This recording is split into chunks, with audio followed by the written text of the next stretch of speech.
Halo semuanya, jumpa lagi dengan saya Pak David yang cute dan ganteng ini dalam pembelajaran PPKN untuk kelas 10.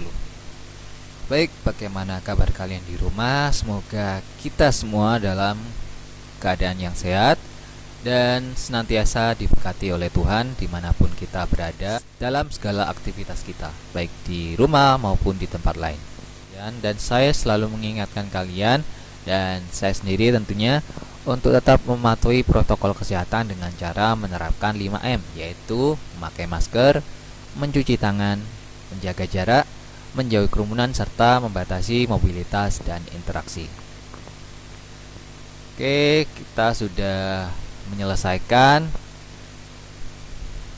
materi kita sebelumnya, yaitu materi bab 1 berkaitan dengan nilai-nilai Pancasila dalam kerangka praktik penyelenggaraan pemerintahan negara. Dan untuk pertemuan kali ini kita akan melanjutkan materi berikutnya atau bab selanjutnya, yaitu bab 2. Dan yang akan kita bahas di bab 2 ini yaitu berkaitan dengan ketentuan Undang-Undang Dasar Negara Republik Indonesia tahun 1945 dalam kehidupan berbangsa dan bernegara. Baik, tanpa berlama-lama langsung saja kita menuju ke materinya. Check this out. Ketentuan Undang-Undang Dasar Negara Republik Indonesia tahun 1945 dalam kehidupan berbangsa dan bernegara. Di sini ada 4 subbab yang akan kita bahas di bab 2 ini. Yang pertama adalah wilayah negara kesatuan Republik Indonesia. Yang kedua, kedudukan warga negara dan penduduk Indonesia. Yang ketiga, kemerdekaan beragama dan berkepercayaan. Dan yang keempat adalah sistem pertahanan dan keamanan negara. Untuk pertemuan kita pada hari ini, kita akan membahas khusus subbab yang A atau yang pertama, yaitu tentang wilayah negara kesatuan Republik Indonesia. Oke, lanjut. Sebelum kita mulai ke materi intinya, kita ketahui dulu, kita harus memahami dulu unsur-unsur dari suatu negara. Jadi di sini dibagi menjadi 2 macam atau 2 jenis, yaitu unsur konstitutif dan yang kedua adalah unsur deklaratif. Jadi syarat berdirinya negara itu jadi harus memenuhi 2 unsur, yaitu unsur konstitutif dan unsur deklaratif. Yaitu negara itu harus mempunyai wilayah, rakyat, dan pemerintah yang berdaulat, serta mendapatkan pengakuan dari negara lain. Itu syarat mutlak berdirinya sebuah negara atau suatu negara.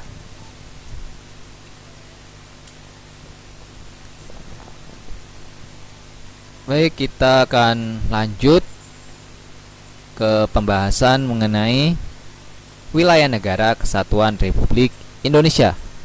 Jadi kita mulai dulu dengan memetakan wilayah negara kesatuan Republik Indonesia. Jadi negara kesatuan Republik Indonesia adalah sebuah negara kepulauan yang berciri Nusantara dengan wilayah dan batas-batas dan hak-haknya ditetapkan dengan undang-undang. Ini tercantum dalam pasal 25A Undang-Undang Dasar Negara Kesatuan Republik Indonesia tahun 1945. Jadi maksudnya negara kepulauan yang berciri Nusantara itu apa sih? Jadi itu maksudnya negara NKRI itu sangat menjunjung tinggi nilai-nilai persatuan dan kesatuan yang dapat mempersatukan seluruh masyarakat di tengah keberagaman yang ada, seperti perbedaan ras, agama, suku bangsa, budaya, bahasa, dan lain-lain, yang semuanya merupakan kekayaan bangsa yang tidak ternilai harganya.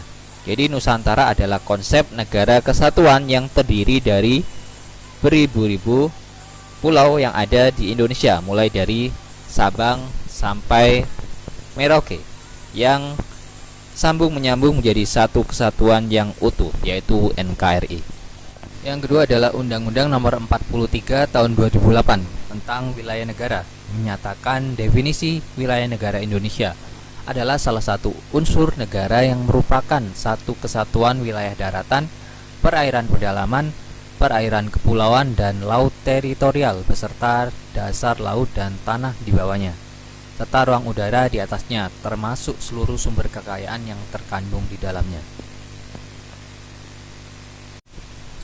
Jadi kesimpulannya adalah wilayah negara merupakan salah satu unsur negara yang menjadi daerah tempat tinggal dan sumber kehidupan bagi penduduknya.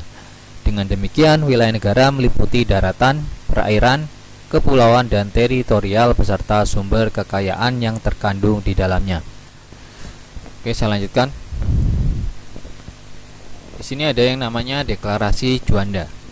Jadi, dalam Deklarasi Juanda di situ ditegaskan bahwa Indonesia merupakan satu kesatuan wilayah Nusantara dan laut bukan lagi sebagai pemisah, melainkan sebagai pemersatu bangsa Indonesia. Jadi Indonesia menganut konsep negara kepulauan yang berciri Nusantara. Konsep tersebut kemudian diakui dalam Konvensi Hukum Laut PBB tahun 1982 atau dikenal dengan nama UNCLOS. Itu singkatan dari United Nations Convention on the Law of the Sea tahun 1982. Kemudian Indonesia meratifikasi UNCLOS 1982 dengan menerbitkan Undang-Undang Nomor 17 tahun 1985. Sejak itu, dunia internasional mengakui Indonesia sebagai negara kepulauan.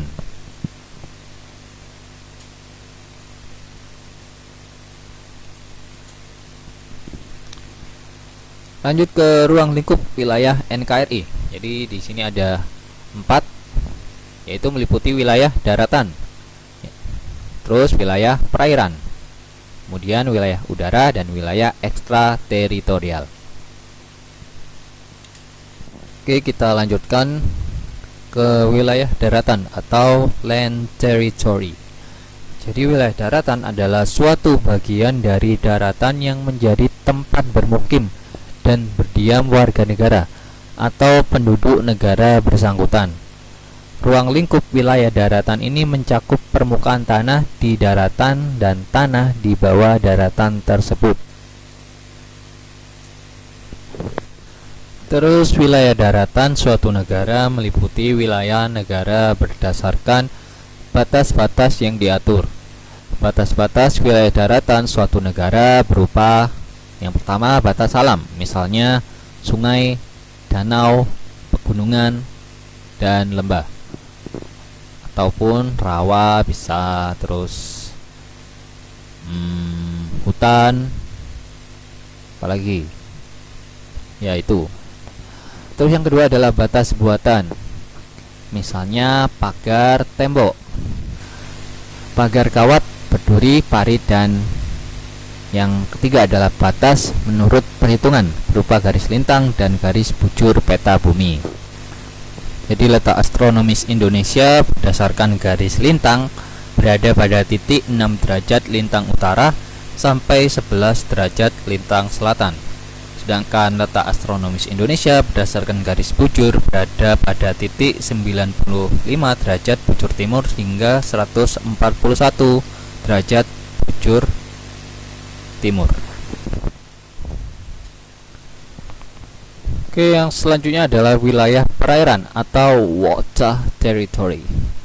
Jadi wilayah perairan adalah bagian perairan yang merupakan wilayah suatu negara.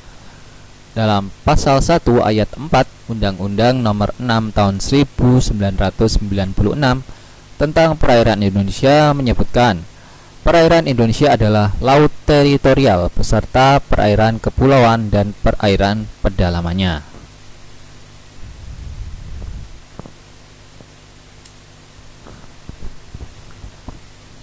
Wilayah laut negara atau batas laut teritorial umumnya dihitung dari pantai ketika air sedang surut.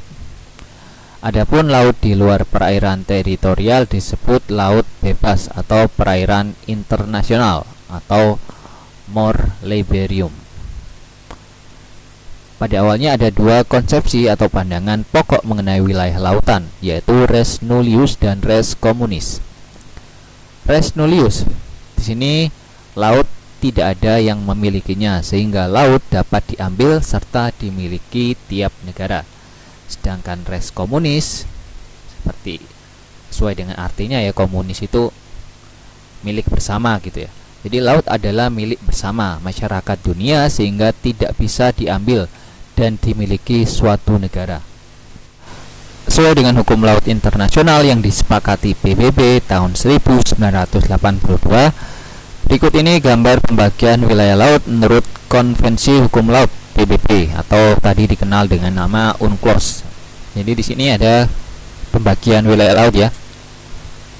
Gambar pembagian wilayah laut.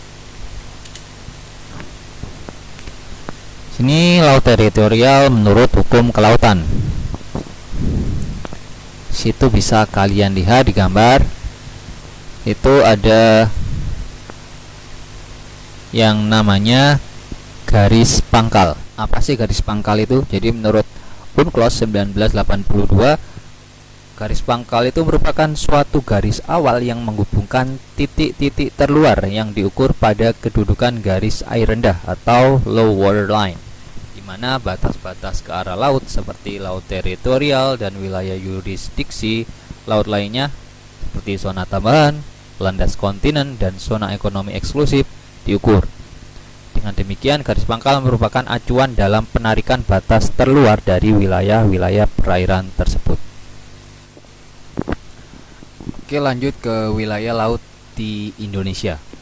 Jadi wilayah laut di Indonesia di sini ada 3 ya, yaitu zona laut teritorial, zona landas kontinen, dan zona ekonomi eksklusif atau ZEE. Zona laut teritorial. Jadi zona laut teritorial itu merupakan wilayah yang menjadi hak kedaulatan penuh suatu negara di laut. Batas laut teritorial negara adalah 12 mil laut, diukur dari pulau terluar kepulauan suatu negara ketika air laut surut, atau diukur dari garis pangkal. Jadi kalau kita kembali ke slide sebelumnya, jadi laut teritorial itu yang ini ya. Jadi dihitung dari garis pangkal ini sejauh 12 mil di sampai sini. Ini yang dinamakan laut teritorial. Terus yang kedua, zona landas kontinen. Jadi batas landas kontinen merupakan batas dasar laut yang sumber daya alamnya dapat dikelola oleh negara yang bersangkutan. Batas landas kontinen diukur dari garis dasar ke arah luar paling jauh 200 mil laut. Jadi zona landas kontinen itu dihitung sejauh 200 mil laut. Jadi dihitung dari garis pangkal. Jadi sampai sini. Jadi ini merupakan zona landas kontinen. Jadi di sini dihitung sejauh 200 mil laut. Terus yang ketiga, zona ekonomi eksklusif atau ZEE. Jadi batas zona ZEE ini merupakan wilayah laut sejauh 200 mil diukur dari pantai ke laut bebas. Di dalam wilayah ini, negara pantai yang bersangkutan berhak menggali kekayaan laut dan menangkap ikan di wilayah ini serta melakukan kegiatan ekonomi lainnya. Negara lain bebas berlayar atau terbang di wilayah itu serta bebas pula memasang kabel dan pipa di bawah laut.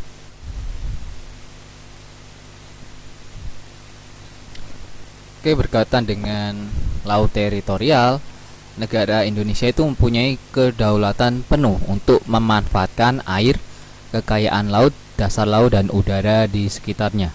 Jadi dalam jarak 12 mil dari garis pangkal, jadi negara kita itu mempunyai kedaulatan penuh untuk memanfaatkan sumber daya alam yang ada maupun udara di sekitarnya. Terus batas laut teritorial merupakan batas kedaulatan penuh negara Indonesia. Negara-negara lain yang hendak memasuki wilayah teritorial harus mendapatkan izin dari negara Indonesia. Jadi jika ada kapal dari negara lain yang ingin melewati batas laut teritorial di negara kita. Jadi mereka harus mendapatkan izin dari pihak yang berwenang, jadi dari negara kita. Selain itu, Indonesia memiliki perairan Nusantara dan zona tambahan. Sini perairan Nusantara atau perairan pedalaman itu yang dimaksudkan adalah laut di antara pulau-pulau yang dibatasi garis dasar pulau. Terus zona tambahan yaitu zona yang lebarnya tidak melebihi 24 mil laut diukur dari garis pangkal laut teritorial. Jadi zona tambahan itu diukur sejauh 24 mil dari garis pangkal laut teritorial.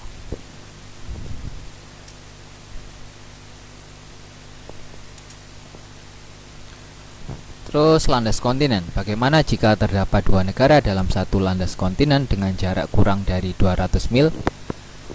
Batas landas kontinen bagi kedua negara ditentukan dengan cara membagi dua.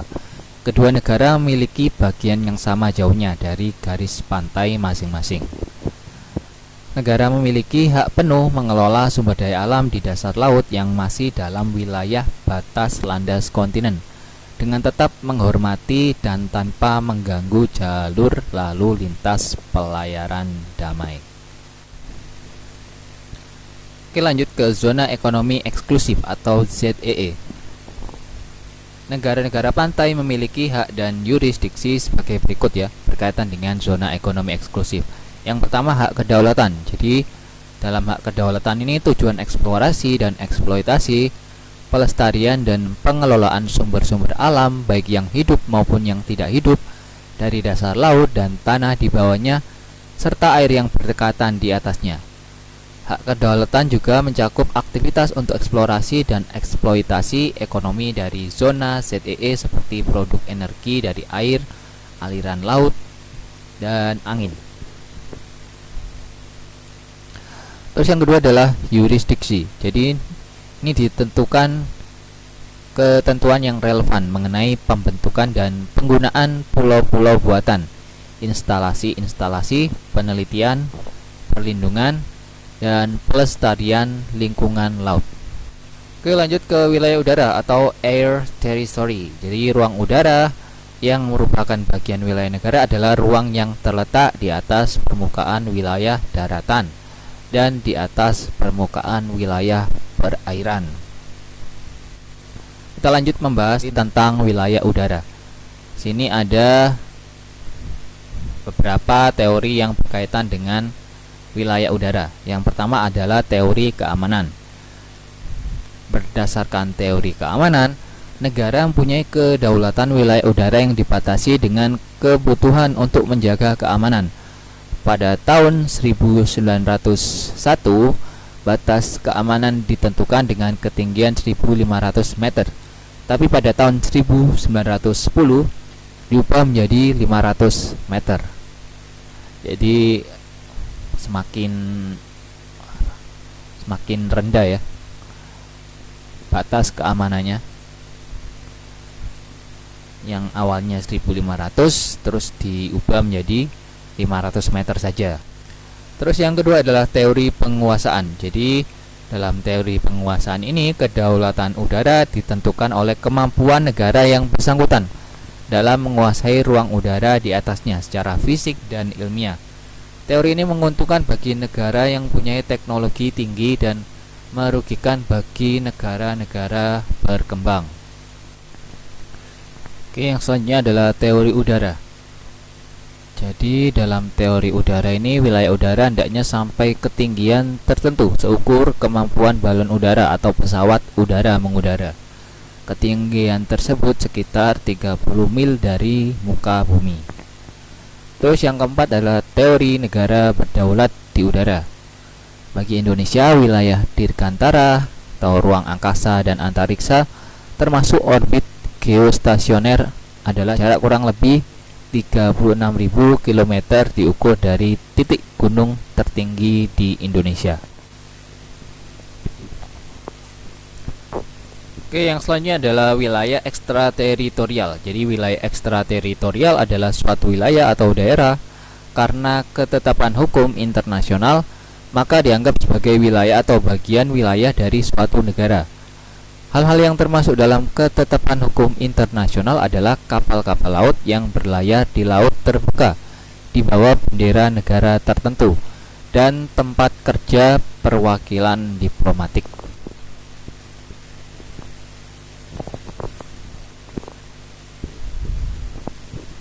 Wilayah ekstrateritorial meliputi yang pertama, kapal yang berlayar di bawah bendera suatu negara. Kapal yang berlayar menggunakan bendera suatu negara dianggap sebagai wilayah negara yang benderanya dikibarkan, baik ketika kapal itu sedang berlayar di laut lepas atau berada di wilayah negara lain. Yang kedua adalah kedutaan atau perwakilan tetap di wilayah negara lain. Jadi di wilayah ini diberlakukan larangan terhadap alat negara, misalnya polisi atau pejabat kehakiman yang memasuki suatu negara tanpa izin dari kedutaan. Setiap ada perwakilan diplomatik di suatu negara, pasti terdapat daerah ekstrateritorial. Maaf itu salah ketik ya. Jadi hal ini didasarkan pada hukum internasional hasil Kongres Wina tahun 1815 dan Kongres Aceh tahun 1818.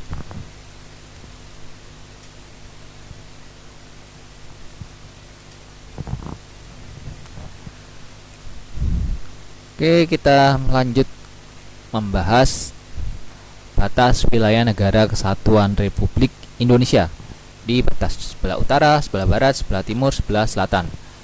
Jadi di sebelah utara itu kita berbatasan darat dengan negara Malaysia di utaranya Kalimantan ya. Terus di sebelah utara juga kita berbatasan laut dengan Malaysia, Singapura, Thailand, Vietnam, dan Filipina. Terus untuk batas wilayah sebelah barat, kita berbatasan dengan Samudra Hindia dan perairan negara India. Untuk sebelah timur, kita berbatasan darat dengan Papua Nugini dan berbatasan laut dengan Samudra Pasifik. Untuk sebelah selatan kita berbatasan dengan Timor Leste, perairan Australia, dan Samudra Hindia.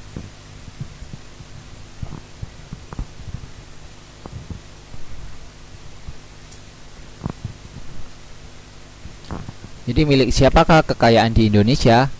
Siapakah yang berhak atas kekayaan alam di Indonesia? Simak pasal 33 ayat 2 dan ayat 3 Undang-Undang Dasar Negara Republik Indonesia tahun 1945. Jadi dalam pasal 33 ayat 2 Undang-Undang Dasar Negara Republik Indonesia tahun 1945 disebutkan bahwa cabang-cabang produksi yang penting bagi negara dan yang menguasai hajat hidup orang banyak dikuasai oleh negara.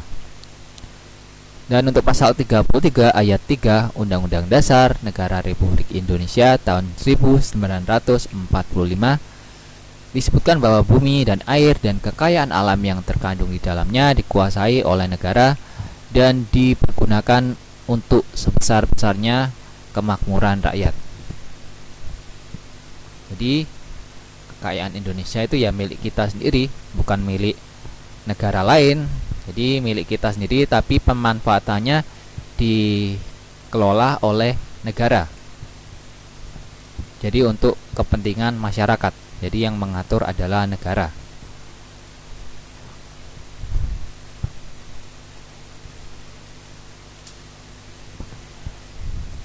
Dalam Undang-Undang Negara Republik Indonesia tahun 1945 menyatakan bahwa negara mempunyai hak penguasaan atas kekayaan alam Indonesia. Maka kewajiban negara yaitu yang pertama, segala bentuk pemanfaatan bumi dan air serta hasil yang didapat untuk meningkatkan kemakmuran rakyat dan kesejahteraan masyarakat. Yang kedua adalah melindungi dan menjamin segala hak-hak rakyat yang terdapat di dalam atau di atas bumi, air dan kekayaan alam tertentu yang dapat dihasilkan secara langsung dan dinikmati atau dinikmati langsung oleh rakyat. Dan yang ketiga, mencegah segala tindakan dari pihak manapun yang akan menyebabkan rakyat tidak mempunyai kesempatan atau akan kehilangan haknya dalam menikmati kekayaan alam. Oke, akhirnya kita sudah sampai di akhir slide yang menandakan bahwa materi pada pertemuan kali ini sudah selesai, dan saya mengucapkan terima kasih atas kesediaan kalian dalam meluangkan waktu untuk menonton video pembelajaran dari saya, dan saya mau minta maaf yang sebesar-besarnya jika dalam penyampaian materi terdapat beberapa kesalahan baik yang saya sengaja maupun tidak saya sengaja. Oke, terima kasih banyak. Sampai jumpa di pertemuan berikutnya. Bye.